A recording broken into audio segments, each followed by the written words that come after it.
I'm glad to have you here. This is Pastor Copeland, pastor of Hogan Baptist Church. I have some questions regarding the nature of the church. Okay. Why do we have church? What's the point of church? Church seems like usually it's an excuse not to sleep in for Sunday morning. It's more of something that, it's only for older people. Well, that's a good question. Of course, it has much to do with who you ask. A lot of this is going to be opinion, and it'll be broad with regard to the answers you get. There's certainly a biblical purpose for the church and why it exists, and that's primarily for fellowship, I believe. A fellowship of believers. They all obviously have something in common, or this, I believe, is the way it was intended to be. And what we do is we gather, which is basically what the church means, is a gathering of believers who have in common this testimony or the work of the Holy Spirit in their lives. Now, they're going to come to church and they're going to gather after however many days apart, and they're going to be able to receive encouragement from each other. They're going to be able to share testimonies of what the Lord's done in their life. They're going to talk about things that are heavy on their heart. They pray for each other. They rejoice in what God has done and the blessings that He's poured out on them and the prayers that have been answered. And they'll sing. They'll give offerings. And, of course, that offering, is going to cover a pretty broad range of things. But certainly part of that is going to be missions and outreach and evangelistic things within the area that the Lord desires to use them in. So practically speaking, that's what church should be. What church has unfortunately become in many places, practically almost all, is something drastically different than that. And I think that probably has much to do with why we get the results that we do with regard to the impact Christians have in our culture and society today. Do you, a common question is church necessary? I'm a Christian, okay? You just became a Christian. Does that person need to go to church? Are they in sin if they're not? Is this something that's mandatory? Yeah, there's no shortage of videos and examples out there that kind of illustrate this. And I think it's given to us by God personally to paint a very vivid picture for us. And so we're referred to as sheep. And, of course, we have shepherds, and shepherds protect the sheep. Of course, they lead them to places to eat and lead them to places to drink. But by and large, also, there are predators that are out there, and those predators prey on the sheep. And while that is a very literal, actual thing in the nature, if you will, certainly it's no different in real life. Just as you have the devil, who's depicted as a lion seeking someone to devour. And if you've ever watched any videos at all of how lions hunt, how the herd, there's safety in the herd. You never see a lion charge head on into a herd. They'll be trampled to death. There's no way. Not even a whole pride of lions would do something so foolish. What they do is they'll try and cut the herd. And they're looking for the old and the weak. They're looking for the young and the inexperienced. They're looking for the wounded and the sick. And if they can cut those guys from the herd, if they can't keep up, or if they decide to go play golf on Sunday or go fishing or do some other thing that they thought was more important than hanging in there with that group of believers, then the devil makes easy prey of those guys. And so is church, is it a sin not to go to church? I believe it's pretty clear. The Lord tells us, He says, forsake not the assembling. And so don't put it off. Don't minimize it. You should, do all that you can to be an active member of the gathering of believers. Do I think, from a purely practical standpoint, is it something that we can gain from? Absolutely. With regard to encouragement, other people who are struggling in the same way you are, other people that can pray for you, and just general help in general with, all kinds of different things. I can tell you I've got more testimonies than I can shake a stick at before I ever entered into the pastorate, just as a regular layperson. And we would come into our, single adult Bible study class, and I would say, man, I'm, looking for a job or something. And I'm telling you, lo and behold, guess what? Somebody knew somebody who was trying to hire, and I ended up getting a job. My pickup truck, my S10, blew up out here. Crankshaft broke in half, and here I am without a car and having a hard time getting around. I said, man, look at what's going on, and all of this. And a fellow I didn't know, he was a car salesman, hooked me up with another car that had just been turned in from a nurse that traded it in on something else, clean as a pin, ran like a top for as long as I needed it. There's plenty of other things similar to that, but certainly there's a networking thing there, a fellowship thing, and I think it'd be a shame. I don't know, honestly. I am glad that I have found such value in the believers and, in our assembling. It's a shame that others haven't, and, what could possibly change their mind is if, they looked at it a little bit differently. Certainly not just from the stuff that you can get if you bump into the right person at the right time, but God works through this. And I believe that with all my heart. He certainly has in my life, and I think he can do it in others as well. Branching out into more of the kind of local and then even state governments, how do you think is the idea of separation of church and state? See, what ends up happening is a lot of times in our modern culture, we want to divorce God from government. And we oftentimes use this quote by Jefferson to justify this. Do you think this is something that we as believers should kind of implement in practice? Like, we have our own corner of the church, but don't go on proselytizing and telling other people to go to church. You have your little community. Well, if you're talking about whether or not church should be involved in politics, well, I'm referring to the fact that the common argument is that church should not have any influence in politics, in the sense that there is no separation of the church from the state. I don't believe that's at all what was intended. I believe that they expected that and this is something else, and it gets kind of deep. I'll try and use an economy of words here, but if the government is intended to be a representation of the people, then it should not just be a representation of the people in secular ideas, but I believe also in spiritual ideas. And so if we intend at all to be any kind of nation under God, then the people of God need to have an impact and an influence on those who represent them. And, that's a pretty far-reaching thing with regard to morality and values and priorities.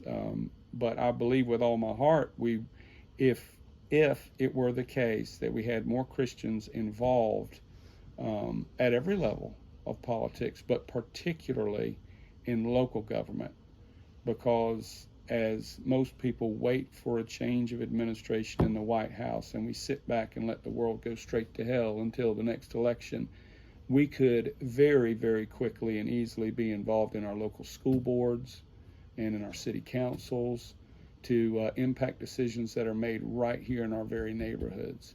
And so I think it's vitally important for Christians to be involved in politics, if you will. I think a lot of people have this kind of fear that outside of the church, looking at a perspective from an unbeliever's side, that when you look at the church, they're kind of making a Christian society and therefore a Christian nation. Mm-hmm. And you've heard the buzzword Christian nationalism. What do you think a Christian should view his effect on the nation? Should it be nationwide? And if it's being nationwide, is this turning into a theocracy, or is this just simply a manner of encouraging and an influence?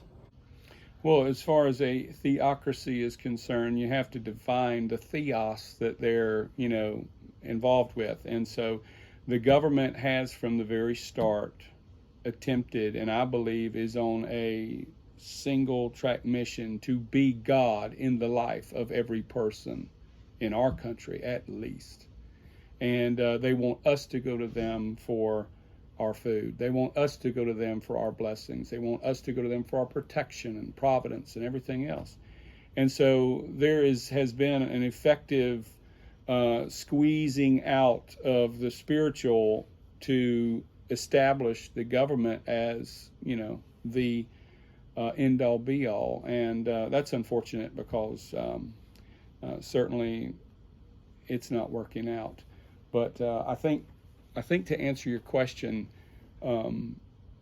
Christian nationalism and other terms that are typically used by those that would oppose, Christian influence altogether, are used in a negative fashion. I don't think there's a single thing, and of course this is going to raise all kinds of hackles, but there's not a single thing in the Bible correctly understood that flies up in the face of an absolutely fantastic society and culture.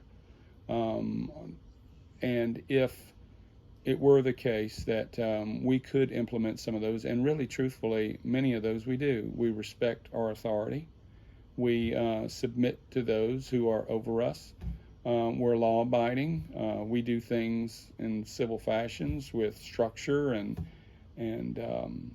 without confusion. God wants all of that. And I don't see the big problem. Of course, I'm a Christian. But even prior to myself being a Christian, I really didn't understand what the enormous hostility was towards Christianity. When I was growing up, they didn't sell beer on Sundays. Now, you couldn't cut your grass. I mean, I was just doing work up in Michigan, about 20 years ago, and you couldn't cut your grass on Sundays up there in some areas. And so they had these blue laws that were in place. You know what? Let the lawnmower have a break, big deal. And, if you want to cut your grass on Sunday, so what? But limiting some of this crazy stuff, like there are certain laws on the books that you can't put certain establishments within X number of feet of a school or a church.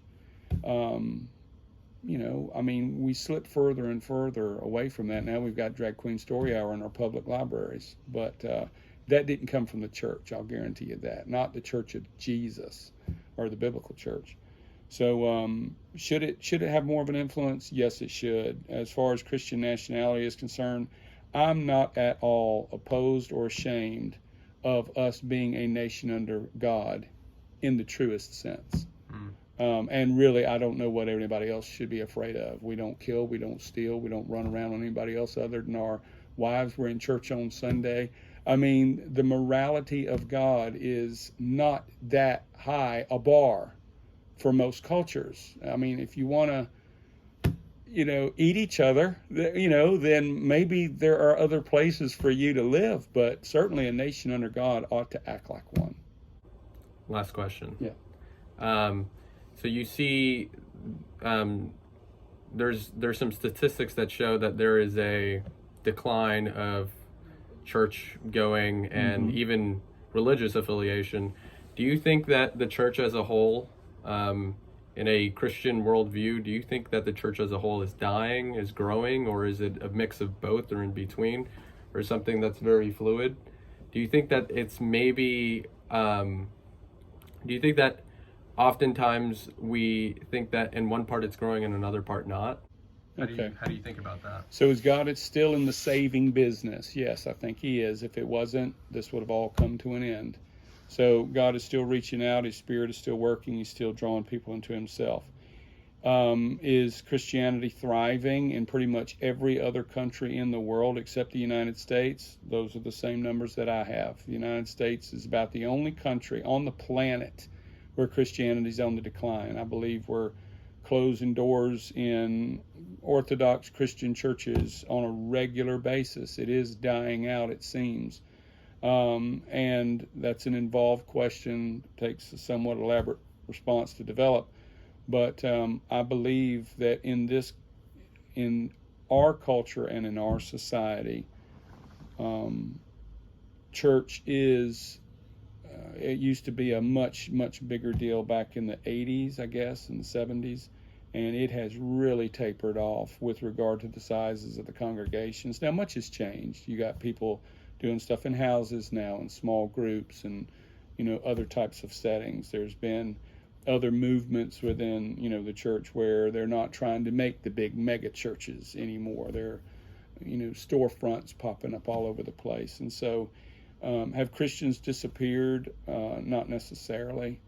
I think it was Billy Graham who said something similar to this. He said 50% of the active church roll don't know the Lord. And so that's a big deal too. I believe that what we've done is spent a lot more time entertaining the goats instead of feeding the sheep, and we've collected a giant crowd and forgotten about purity of the body and a number of other things. And the church has lost its salt, if you will. We spend more time, kind of celebrating and rejoicing instead of getting out and doing what God has called us all to do and be. And churches are filled these days, I'm finding anyway, with so many lost, so many unregenerate people. We've got people in the pastorate and in positions of high visibility and leadership that don't know Jesus, don't have a testimony. If I, was to throw a shout out, if you will, to woke preacher clips, I mean, where this guy dredges up this stuff, I don't know, but it is absolutely astounding what is going on in churches all over our country with regard to the types of sermons and the teaching and that they're receiving, what the Bible has become. The message has been transformed entirely, hijacked by non-Christians. And so is the church waning in its strength and influence, particularly what the Lord, I believe, would want it to have? In this country, it seems it is. But that's not to say that God is done. It'd be a wonderful thing if revival would break out, but I think we're priming ourselves more for the wrath of God instead. Well, thanks for talking about the nature of the church. I'll be sure to come back with more questions. And for our viewers watching, I'm glad you enjoyed this interview. Yeah. Don't forget to like and comment and smash that subscribe button. Ring that bell. All right. God bless.